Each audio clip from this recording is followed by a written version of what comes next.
that becomes the rose. I mean, it's that whole thing that the Tao teaches us, isn't it? That out of the invisibleness, out of the no-thingness, out of the space that has no name, it's the space that's doing nothing, but leaving nothing undone. The Tao does nothing. It leaves nothing undone. And you are from the Tao. I'd like to just, for a few moments, speak about one more thought. I'd like to see you work at changing. To change the thought from notice me, to what Lao Tzu calls living in obscurity, becoming more obscure. We live in a celebrity-obsessed world, don't we?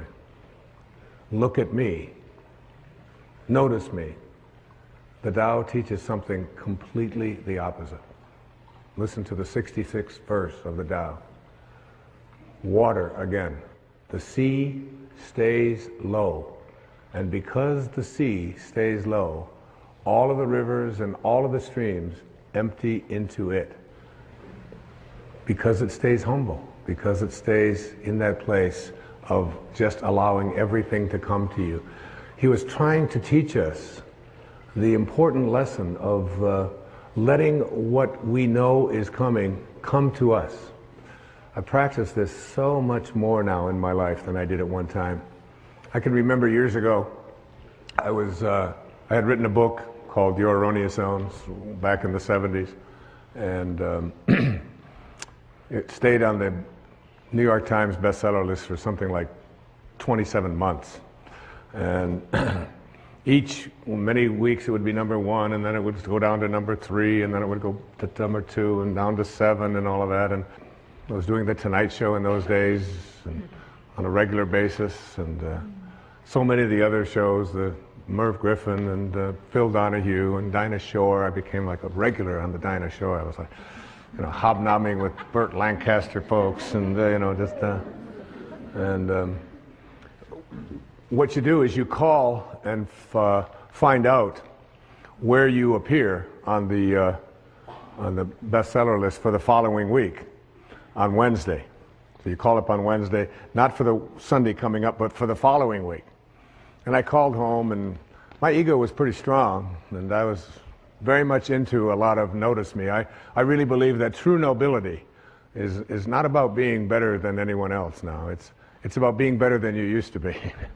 And I think I'm better than I used to be. And I know that I'm better than I used to be in every quality or every characteristic that I hold to be valuable. But in those days, I was into notice me. And I called home, and I had trained my wife to call the New York Times. She had this special number that she could call, and with a certain code, and she could find out where I was going to appear on the bestseller list the following week. So I called her up and I said, where am I on the bestseller list next week? I was out in California doing something, and she said, you're not on the bestseller list.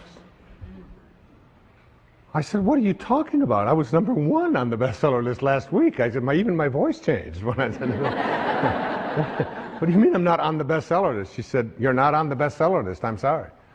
She said, your book is on the bestseller list.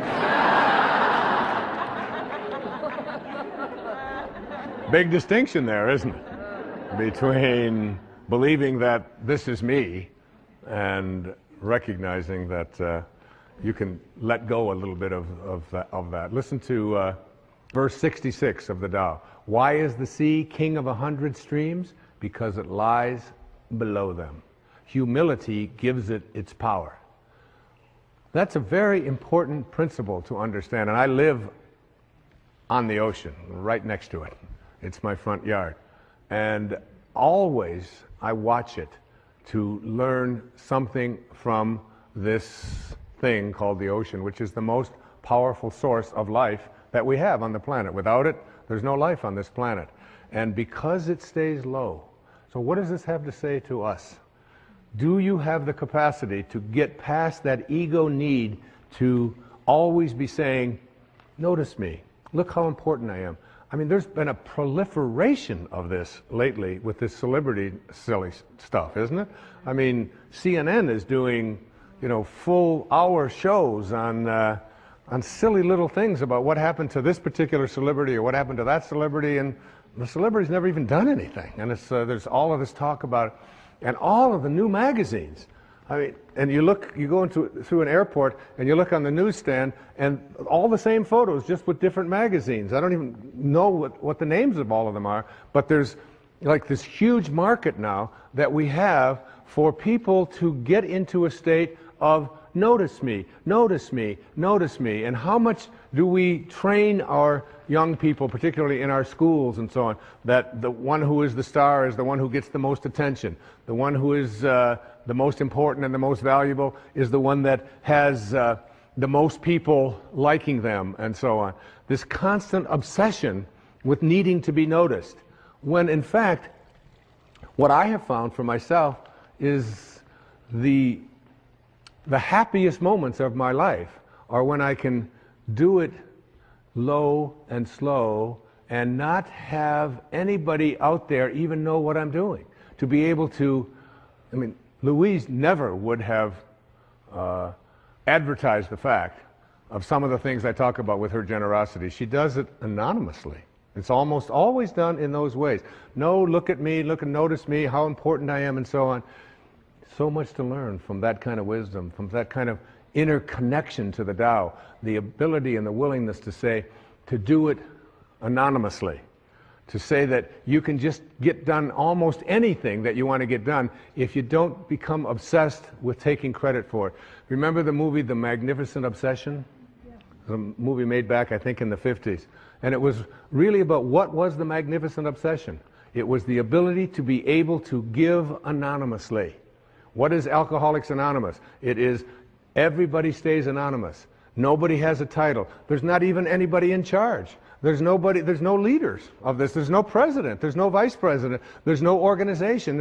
It's just, here's a group of people who just want to help other people whose lives are out of control. So here's a meeting place. And you come and one day somebody will chair it, and then somebody else another day will chair it. And one of the things I've found when I attend one of these meetings is that I feel, you'll see so many people who are downtrodden, who feel as if their life has passed them by, who look like they don't have any teeth, they haven't shaved, they're dirty, they're God in disguise.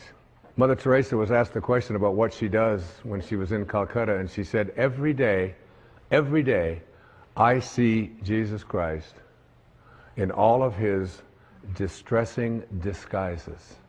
All of his distressing disguises. That you can see this source, you can see the Tao, you can see it when, particularly in those who are the most obscure, the most isolated from everyone else. And whenever I go to one of those meetings and I hear people get up and they tell their stories, I feel there's so much presence of the source, of God, of spirit, of Lao Tzu, of Tao, whatever you want to call it, in one of those meetings than I've ever felt in any church. I've never felt the presence of it more. And I encourage you, any of you watching this right now, go to one of those meetings. You don't have to be an alcoholic. You don't have to. I'm not an alcoholic. I don't call myself an alcoholic. I was never out of control. I drank, but I wasn't out of control. And but I still go to those meetings. I have people in my own family that have struggled with addiction, and I go with them, and I sit there and I listen to those stories, and I get shivers down my back when I think about how beautiful it is to be in the presence of people. All they want to do is help each other. There's a movie called My Name is Bill W. James Woods played it, and James Garner is in it. And his life just got totally out of control with addictions, totally out of control. And then he went to he went to one of these meetings, and he began to realize, and he said, we can actually take these people, and all we have to do is love them. All we have to do is and he's so excited about the concept of being able to go out there and offer it. And I keep referring to Louise because she's such a hero to me. There was a time back in the 80s when our president wasn't even able to say the word AIDS, was he? I mean, he could come on. And here was this lady who, before this thing became the worldwide phenomenon that it is, was having meetings in her own house and bringing these people, these downtrodden people who had been labeled outcasts in society, and offering them a place to learn how to love each other and to care for each other. This was long before there was any celebrity status associated with trying to end this horrible crisis that our country has and our world has had.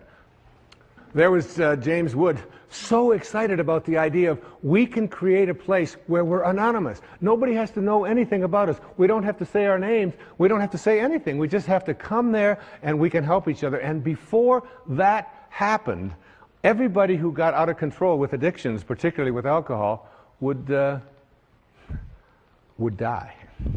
There was no cure. There was no cure. And where did they find their cure? They found it in being anonymous. They found it in being obscure. They found it in having no organization. They found it in having no elected representative. They found it in having no rules. There are no rules. You just come and we care. If you've been 1 day or 1 hour sober, or even if you're drunk, you come. We care about you. And you are not that alcohol. Who you are is this divine soul. In the 36th verse of the Tao Te Ching, it says, "The gentle outlast the strong. The obscure outlast the obvious." Try to become a little more obscure, a little less interfering, a little less notice me, a little less, one of the specific kinds of things that you can do is just as you're about, when somebody else is talking, just as you're about to interject what you've been thinking about for the whole time, waiting for them to stop talking, just stop and to bite your tongue and say, "Tell me more." Or, "That's very interesting. I have never heard that point of view before." Even if they totally, completely disagree with everything that you stand for, to be willing to listen, to be able to stop. Practice it. I practiced it when I did these verses of the Tao. I practiced it every single day while I was working on that. Just staying obscure. And for me, that's not always so easy because of just being recognized wherever I go. And if I saw someone who was about to recognize me, I would just put my head down. I would just walk a little bit past them like something. Right now, I just want to be anonymous. Right now, I want to be obscure. The Tao says, storms always end. Verse 23, fierce winds don't blow all morning. A downpour of rain doesn't last all day. Who does this? Heaven and earth. You're already connected to everything you want or need. It will come to you at the exact perfect time, as the rivers and the streams come to the ocean at the perfect time and place. You gotta trust. You gotta know it's going to come to you. You don't have to chase after it. You can become a little less obsessed with your ego and your self-importance and who you are and what you've done, and you can get so much more done. And you know what? It's the most peaceful and sweet, delicious way. It's like the song that Cecilia was singing about the rose. Thank you so much, and God bless you. Thank you. Thank you. Thank you very much.